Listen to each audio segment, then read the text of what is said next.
Hi everybody, it's Luna Moody. I just wanted to do a really quick update. Um, you know, I went to therapy today and my amazing therapist asked me, what do I want to work on? No, she didn't say that. She said, what is challenging you right now? What is hurting you right now? And shit, honest to gosh, I was like, nothing. Yes, I'm a work in action, and I'm a work in progress, and there's so many things that I want to be better at. My relationships with my kids, um, my self-worth, all these self-esteem, but those are all things that we struggle with, like everyone struggles with on a daily basis. We all could do better at something with ourselves, but shit, for 5 years, at least 5 years, every time I'd go to therapy, it was like I had a list of shit that I needed to deal with. But in that little hour, I don't even think I dealt with any of them really, because there was so much. Like, everything was so just crazy. It was like, and we really couldn't fix anything because there were so many things. And, you know, I don't know when it changed exactly, but this is when I realized it was today. When I realized that there's not really anything that's like stressing me out. I'm going to get super honest with everyone and say that when I went to Vanguard treatment, I was ready because I brought myself there, but I was used to having things, people, chemicals, gambling, things to cope with instead of dealing with things, I used those things to escape. And I realized that when you take all those things away, you got to sit in your shit. And your shit meaning your pain, because life's not easy, and it's not always peaches and flowers, and it's sometimes stinky and smelly and crappy, and things happen to us that aren't fair. But those were all the times, whether it was my doing or someone else's doing, that I needed to escape, and I used all these things. Well, when I went to treatment, I got those things taken away from me, but instead I needed a distraction. And I was vulnerable, and I'm telling my whole story and everything I've done wrong, and all the people, all the embarrassing things that you don't tell, like, your best friends. The people didn't know about me. I'm telling a group full of people. And so therefore, being vulnerable, you get to a place where you feel close to these people. And one of them was a guy. And let me tell you this. If a normal person were to look at a lineup of all the men there, and someone would pick the worst person, like, oof, that one is not good, Angie. That's the one I picked. And I realize now I picked probably the most dysfunctional person. Cute, he was cute, but dysfunctional, because that's what I was used to. When you grow up with, dysfunction, it's your normal. It's your comfort. It's what you know. And so I gravitated towards that dysfunction. And I remember writing in my journal that focusing on him was just the same thing as a slot machine or anything else I did. And I wrote in my journal that, instead of focusing on what I needed to focus on, I focused on him. And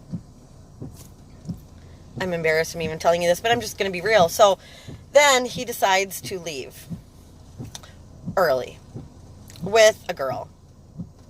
And he wrote me this letter and was like, I love you. And it's like, okay, first of all, that's the worst thing to say, because it was messed up. He should never have said that. But he said he left with his mom. He didn't leave with his mom. He left with the girlfriend, whatever you want to call it.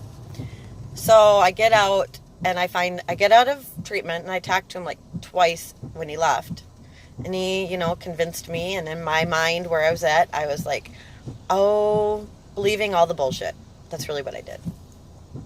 But I felt a connection. And my connection to him was he went to church. And for the first time, I prayed out loud with someone. So I think that's what just got me.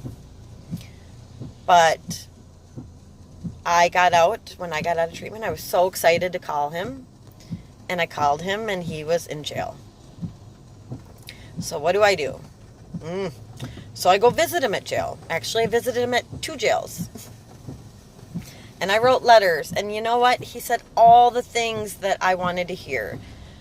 And every single person I went to treatment with is like, Angie, I like him. I just don't like him for you. And I have never been to jail. I've never visited anyone in jail. I had no idea what I was doing. And he was supposed to get out like 3 times. And each time I had hopes. And I explained to my kids that I'm going to help him. And, I found him a sponsor and sober living. And I thought, this guy just needs a break. And I think that's the part where my caretaking, I'm used to taking care of people and thinking that I have the power to make someone happy. I have the power to change people. I have the power to blah, blah, blah. I have no power. And so, he was supposed to get out. And I saw him and he was like, yes, I want this life. And I said, you know what? People are afraid you're going to bring me down. And he's like, no. I'm like, I plan to live a sober life. And I plan to put my faith in God number 1. And he was like, that's what I want. That's what I want. Again. And he sat there and said, you're naive. You need to stop trusting people.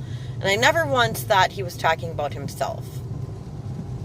So I kept doing this, went to meetings, and Saturday he was supposed to get out Sunday morning. And my friend says, hey, friend requested her on Facebook. And I was like, no. I'm like, well, he said that someone broke into his Facebook, blah, blah, blah. And she's like, Angie, I don't know if someone would break into his Facebook and friend request me. And I'm like, but my whole point was I still was trying to find the reason of being good. And Sunday rolls around and I don't hear from him. And my heart hurt. And everyone said, you shouldn't be in a relationship. This is too early.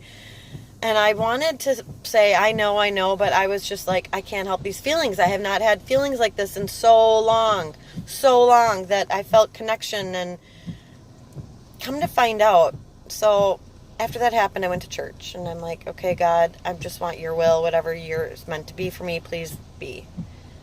And that day I went to a meeting that night. And the next morning I called my therapist and I was like, I need to talk. And she explained this to me, that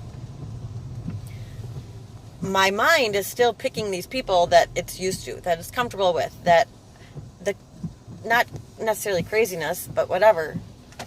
And when they say don't get into a relationship in early recovery, I see now what they mean. He finally called and he was like, I don't want to be like everyone else. And, sorry, kind of close. I don't want to be like everyone else and, bring you down and blah, blah, blah. And I'm kind of like, you're not God. And it doesn't matter what you do. What I'm doing with my life now matters so much more than what any guy could do. But unlike my marriage, I finally got closure. And I didn't realize how important that was for me, because I was thinking there's something I did. And there's really nothing I can do. I can't make anyone want a better life. I can't make anyone whatever. I just can focus on myself. And that's what I'm doing.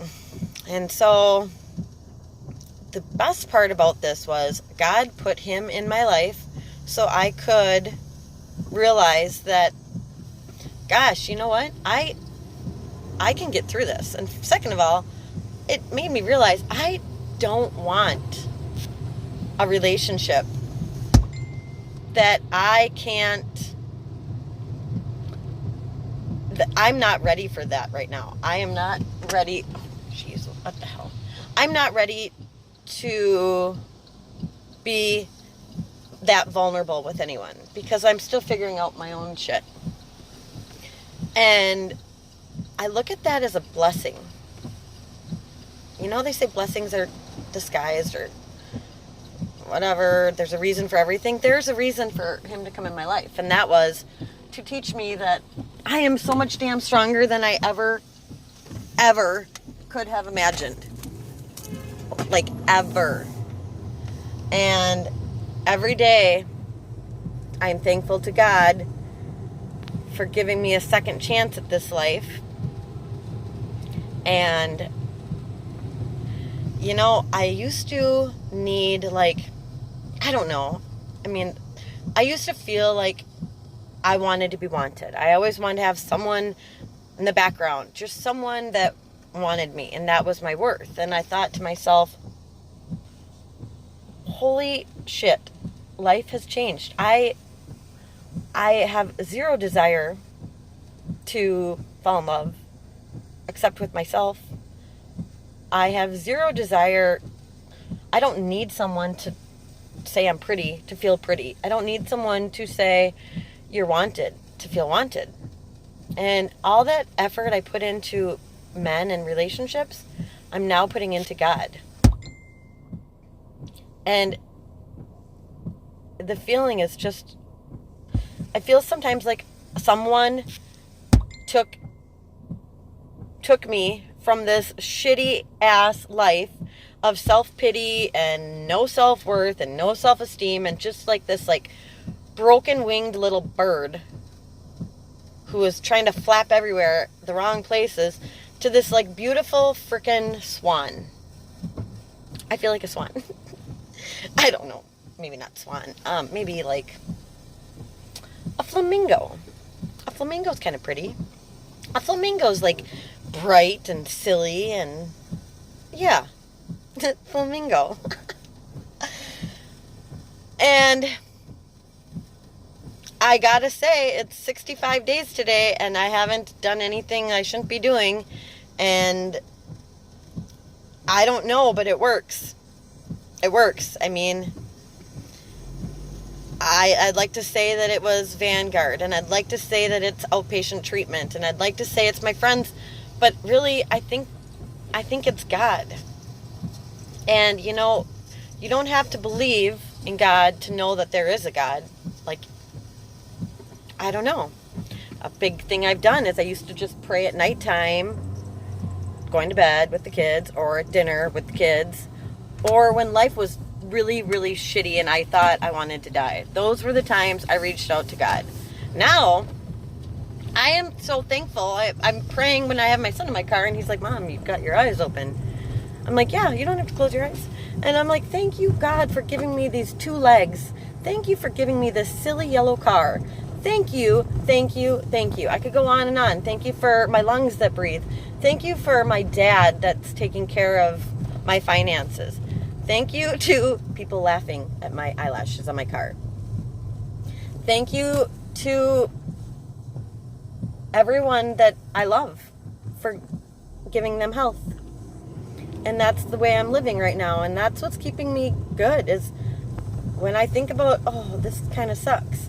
Instead of like going to try to escape that pain by doing all the bad things I was doing, now I'm like, okay, I'm going to sit in this shit and I'm going to think about it. And I'm going to say, yeah, that hurts. Yeah, that's kind of painful. Yeah, this is an icky feeling that I'm not used to. But guess what? It gets better. And it did. And it's a blessing in disguise everywhere I turn. Like, everywhere I turn. I think about things that I wanted so bad that I would have done anything for. And I'm like, Oh, thank you, God, for not giving me that prayer. So that's just a little update. I feel like I get some messages asking if I'm okay, if I don't do updates. And yes, I'm definitely okay. I don't know what it is, but honestly, I mean, I'm still broke. I'm probably broker than I was when I was gambling, but I'm still broke.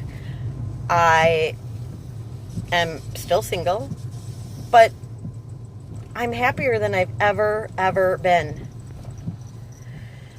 So, there's that. And I just want to thank everyone for messages.